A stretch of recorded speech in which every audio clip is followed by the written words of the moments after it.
ए ऊपर वाले, अभी ये बारिश और कितनी देर चलेगी? 2 दिन हो गए, बच्चों ने कुछ भी नहीं खाया। अभी तो जंगल में बचा कुच्चा अनाज भी खत्म होने को आया होगा। अरे जाइए, मेरे लिए कुछ शिकार करके लेकर आइए। 2 दिन हो गए, मैंने एक मरा हुआ चूहा तक नहीं खाया। 2 दिन से मैंने भी कुछ नहीं खाया है। मैं तो वैसे ही कमजोर हो गया हूँ। बाहर देखो कितनी बारिश है। कौवे का बेटा गोलू बाहर देखता हुआ कहता है, मम्मी देखो, वो तोता अमरूद लेकर जा रहा है। हाँ, मैंने कई पंछियों को देखा है जो अपने बच्चों के लिए खाने को कुछ लेकर जा रहे हैं। वो अपने पति से कहती है, अरे जाइए, अब हमारे लिए भी कुछ खाने को लेकर आइए। बाहर देखो कितनी तेज बारिश हो रही है। मुझे बहुत ठंड लग रही है। अभी मुझसे बाहर जाने के लिए मत कहो। क्या आपको ठंड लग रही है क्या? आप बच्चे हैं जो आपको ठंड लग रही है।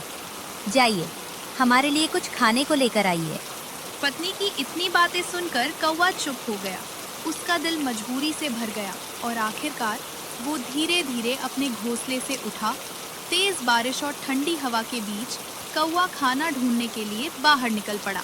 बच्चों, अब बारिश थोड़ी कम लग रही है। मैं ऐसा करती हूँ, बाहर जाकर अनाज लेकर आती हूँ।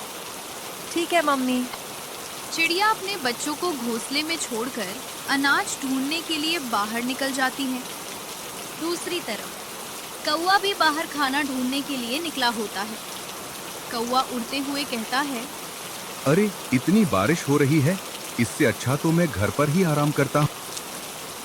कौवा थोड़ी देर उड़ता है। उसे एक पेड़ दिखाई देता है। उस पेड़ पर बहुत सारे फल लगे होते हैं। कौवा खुश होकर कहता है, आज तो मजा आ जाएगा। पहले मैं यहाँ पर कुछ फल खा लेता हूँ, फिर बाकी घर पर लेके जाऊंगा। फिर कौवा वहाँ पर अच्छे से अपना पेट भरकर फल खाता है और जाते समय 2 सेब तोड़ता है और 2 सेब अपने घर लेकर चला जाता है। ये लो सेब खा लो, और अब मुझे बिल्कुल परेशान मत करना। मैं सोने जा रहा हूँ। इतना बोलकर कौवा सोने चला जाता है। कौवे की पत्नी कहती है, अरे, ये तो सिर्फ 2 ही सेब लाए हैं और कुछ भी नहीं लाए। कौवे का बेटा एक सेब खा लेता है और कहता है, मम्मी, मुझे और भूख लगी है। लो बेटा, तुम मेरा सेब भी खा लो। फिर वो अपने पति को सोता हुआ देखकर कहती है, अरे, मैं अब जंगल में अनाज लेने जा हूँ। जग्गू हमारा बेटा घर पर अकेला है, इसका ध्यान रखना। कौवा उसकी बातों पर ध्यान नहीं देता। कौवे की पत्नी घर से निकल जाती है। अब मुझे अनाज लेने दूर जाना पड़ेगा। पास में तो कुछ भी नहीं मिलेगा। जाइए, मेरे लिए कुछ शिकार करके लेकर आइए। अरे गुस्सा मत करो, मैं जाता हूँ। चील अपनी बोरी उठाता है और शिकार के लिए बाहर निकल पड़ता है। अरे, अभी तो बारिश बहुत तेज हो गई है। पता नहीं मम्मी कहाँ होंगी इतनी बारिश में। मुझे उनको जाने के लिए नहीं कहना चाहिए था। फिर वो अपने पापा के पास जाता है। कौवा गहरी नींद में सो रहा होता है। जग्गू अपने पापा को देखता है और मन में सोचता है, पापा तो सो रहे हैं, अब मैं क्या करूं? अरे, मैं खुद ही जाकर मम्मी को ढूंढता हूँ। इतना कहकर जग्गू बारिश में ही अपनी मम्मी को ढूंढने के लिए बाहर निकल जाता है। वही चिड़िया जो शुरुआत में थी, उसने काफी सारे फल इकट्ठे कर लिए थे। वो एक पेड़ की डाल पर बैठी थी, अपने बच्चों के लिए फल संभाल कर रखे हुए। तभी अचानक आसमान में गरजने की आवाज होने लगती है। चिड़िया डर जाती है और ऊपर देखती है। उसे आसमान में एक चील उड़ता हुआ दिखाई देता है। चिड़िया घबरा जाती है और उसी पेड़ के साइड में पत्तों के पीछे छुप जाती है। इतने में चील आकर उसी पेड़ पर बैठ जाता है। वो इधर उधर देखने लगता है, जैसे किसी शिकार की तलाश में हो।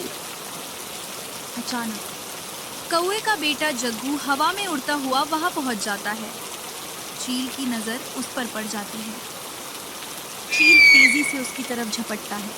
जग्गू कुछ समझ पाता उससे पहले ही चील उसे अपने पंजों में पकड़ लेता है।